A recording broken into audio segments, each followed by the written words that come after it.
Hello friend, solve education চ্যানেলে আমি স্বাগত জানাই। আজকের জেনারেল নলেজের মক টেস্ট নাম্বার 19 নিয়ে হাজির হয়েছি। যারা আগের ক্লাসগুলো করোনি, নিচের ডেসক্রিপশনে লিঙ্ক রয়েছে, সেখান থেকে তোমরা আগের ক্লাসগুলো করে নেবে। আজকের প্রথম প্রশ্ন, গৌতম বুদ্ধ কোথায় তার ধর্মচক্র প্রবর্তন করেছিলেন? তো এখানে সঠিক উত্তর হবে অপশান নাম্বার ডি, অর্থাৎ সারনাথে। পরের প্রশ্ন, কোন উদ্ভিদের কাণ্ডে জলসঞ্চয়ী কোষ আছে? তো এখানে সঠিক উত্তর হবে অপশান নাম্বার সি, অর্থাৎ ফণী মনসা। পরের প্রশ্ন, পি.এন. ঠাকুর এটি কার ছদ্মনাম ছিল? তো এখানে সঠিক উত্তর হবে অপশান নাম্বার এ, অর্থাৎ রাসবিহারী বসু। পরের প্রশ্ন, পশ্চিমবঙ্গের ধানের ভাণ্ডার বলা হয়ে থাকে কাকে? তো সঠিক উত্তর হবে অপশান নাম্বার বি, অর্থাৎ বর্ধমানকে। পরের প্রশ্ন, এশিয়ার ডিমের ঝুড়ি বলা হয় ভারতের কোন রাজ্যকে? তো সঠিক উত্তর হবে অপশান নাম্বার বি, অর্থাৎ অন্ধ্রপ্রদেশ। পরের প্রশ্ন, নিরক্ষরতা যদি শিক্ষার সঙ্গে সমানুপাতিক হয়ে থাকে, তাহলে বন্যার সঙ্গে নিচের কোনটি সমানুপাতিক? অপশানে রয়েছে বৃষ্টি, অপশান বি নদী, অপশান সি সেতু এবং অপশান ডি বাঁধ। তো এখানে সঠিক উত্তর হবে অপশান নাম্বার ডি, অর্থাৎ বন্যার সাথে বাঁধ।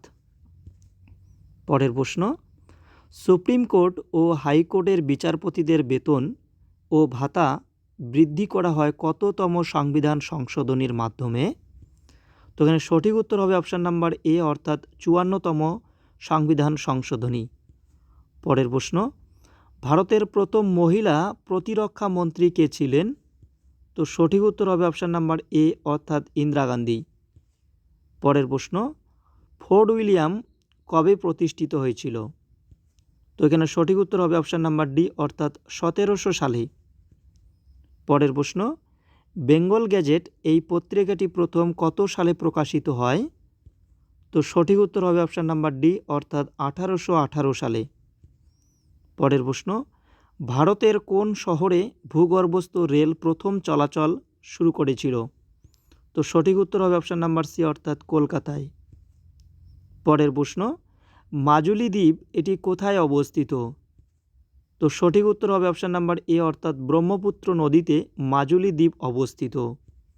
পরের প্রশ্ন, কাকে ভারতের নেপোলিয়ান বলে আখ্যা দেওয়া হয়েছিল? তো সঠিক উত্তর হবে অপশান নাম্বার ডি, অর্থাৎ সমুদ্রগুপ্তকে ভারতের নেপোলিয়ান বলে আখ্যা দেওয়া হয়। পরের প্রশ্ন, মানব বিকাশের ক্ষেত্রে ভারতের কোন রাজ্য সর্বোচ্চ স্তরে আছে?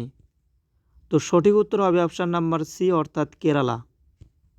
পরের প্রশ্ন, অসহযোগ আন্দোলন শুরু হয় কত সালে? তো সঠিক উত্তর হবে অপশান নাম্বার সি, অর্থাৎ 1920 সালে অসহযোগ আন্দোলন শুরু হয়। পরের প্রশ্ন, হিমালয়ের রানী কাকে বলা হয়ে থাকে? তো সঠিক উত্তর অপশান নাম্বার সি, অর্থাৎ মসৌরিকে হিমালয়ের রানী বলা হয়। পরের প্রশ্ন, দ্বিতীয় গোলটেবিল বৈঠক কত সালে অনুষ্ঠিত হয়? তো সঠিক উত্তর অপশান নাম্বার এ, অর্থাৎ 1931 সালে। পরের প্রশ্ন, মৃতজীবী একটি উদ্ভিদের উদাহরণ দাও। তো সঠিক উত্তর হবে অপশান নাম্বার এ, অর্থাৎ ছত্রাক। পরের প্রশ্ন, ভারতীয় রিজার্ভ ব্যাংকের প্রথম ভারতীয় গভর্নর জেনারেল কে ছিলেন? ভারতীয় গভর্নর কে ছিলেন? তো সঠিক উত্তর অপশান নাম্বার এ, অর্থাৎ সি.ডি. দেশমুখ। পরের প্রশ্ন, গো ব্রাহ্মণ প্রতিপালক উপাধি কে ধারণ করেছিলেন? সঠিক উত্তর অপশান নাম্বার এ, অর্থাৎ শিবাজি। পরের প্রশ্ন, ভারতের বৃহত্তম জাতীয় উদ্যান নিচের কোনটি? তো সঠিক উত্তর হবে অপশান নাম্বার এ, অর্থাৎ জিম করবেট। পরের প্রশ্ন, কোন বিজ্ঞানী স্মল পক্স বা গুটি বসন্তের টিকা আবিষ্কার করেছিলেন? তো সঠিক উত্তর হবে অপশান নাম্বার এ, অর্থাৎ এডওয়ার্ড জেনার। পরের প্রশ্ন, পলাশির যুদ্ধ কবে হয়েছিল? তো সঠিক উত্তর অপশান নাম্বার সি, অর্থাৎ 1757 সালে। পরের প্রশ্ন, ব্রোঞ্জে কী থাকে বা ব্রোঞ্জ কী দিয়ে গঠিত হয়? তো সঠিক উত্তর option number A, option number D, অর্থাৎ তামা এবং টিন দিয়ে ব্রোঞ্জ তৈরি হয়ে থাকে। পরের প্রশ্ন, চণ্ডীমঙ্গল এই গ্রন্থের রচয়িতা কে? তো সঠিক উত্তর হবে অপশান নাম্বার এ, অর্থাৎ মুকুন্দরাম চক্রবর্তী। পরের প্রশ্ন, ভারতীয় সংবিধানের কত নম্বর ধারায় সংবাদপত্রের স্বাধীনতার কথা উল্লেখ আছে? তো সঠিক উত্তর হবে অপশান নাম্বার বি অর্থাৎ 19 নং ধারায়। পরের প্রশ্ন, ভারতের প্রথম ব্যাঘ্র প্রকল্প শুরু হয় কত সালে? তো সঠিক উত্তর হবে অপশান নাম্বার এ অর্থাৎ 1973 সালে। পরের প্রশ্ন, লেবুতে কোন ভিটামিন বেশি থাকে? তো সঠিক উত্তর অপশান নাম্বার বি অর্থাৎ ভিটামিন সি।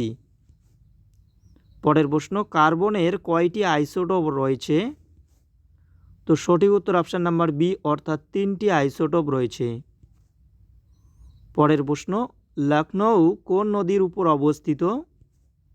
সঠিক উত্তর হচ্ছে অপশান নাম্বার সি অর্থাৎ গোমতী নদীর তীরে লখনউ শহরটি অবস্থিত। পরের প্রশ্ন, আন্দামান ও নিকোবর দ্বীপপুঞ্জকে পৃথক করেছে কোন চ্যানেল? তো সঠিক উত্তর অপশান নাম্বার বি অর্থাৎ 10 ডিগ্রি চ্যানেল। পরের প্রশ্ন, নিচের কোন নদীটি গ্রস্ত উপত্যকার মধ্য দিয়ে প্রবাহিত হয়? সঠিক উত্তর অপশান ডি অর্থাৎ তাপ্তি নদী। পরের প্রশ্ন, সম্প্রতি প্রয়াত প্রণব মুখার্জি ভারতের কততম রাষ্ট্রপতি ছিলেন? সঠিক উত্তর অপশান বি অর্থাৎ 13তম রাষ্ট্রপতি ছিলেন। পরের প্রশ্ন, বিশ্বের বৃহত্তম সোলার ট্রি তৈরি করা হলো পশ্চিমবঙ্গের কোথায়? তো সঠিক উত্তর অপশান বি অর্থাৎ দুর্গাপুর। পরের প্রশ্ন, ভারতীয় সুপ্রিম কোর্ট কবে স্থাপিত হয়েছিল? সঠিক উত্তর অপশান ডি 1950 সালে। পরের প্রশ্ন, রাজাবলী এই গ্রন্থটি রচয়িতা কে? সঠিক উত্তর অপশান এ অর্থাৎ মৃত্যুঞ্জয় বিদ্যালঙ্কার। পরের প্রশ্ন, বঙ্কিমচন্দ্রের কোন উপন্যাসে বন্দে মাতরম এই গানটি রয়েছে? তো সঠিক উত্তর অপশান বি অর্থাৎ আনন্দমঠ। পরের প্রশ্ন, অস্ট্রেলিয়ার আইনসভার নাম কি? তো সঠিক উত্তর অপশান বি অর্থাৎ পার্লামেন্ট। এই ছিল আজকের প্রশ্ন। আজকের প্রশ্ন কেমন লাগলো তোমরা অবশ্যই কমেন্টে জানিয়ে দেবে। আর যারা নতুন এই চ্যানেলে তারা অবশ্যই চ্যানেলটিকে সাবস্ক্রাইব করবে এবং বন্ধুদের মাঝে শেয়ার করবে। Thank you.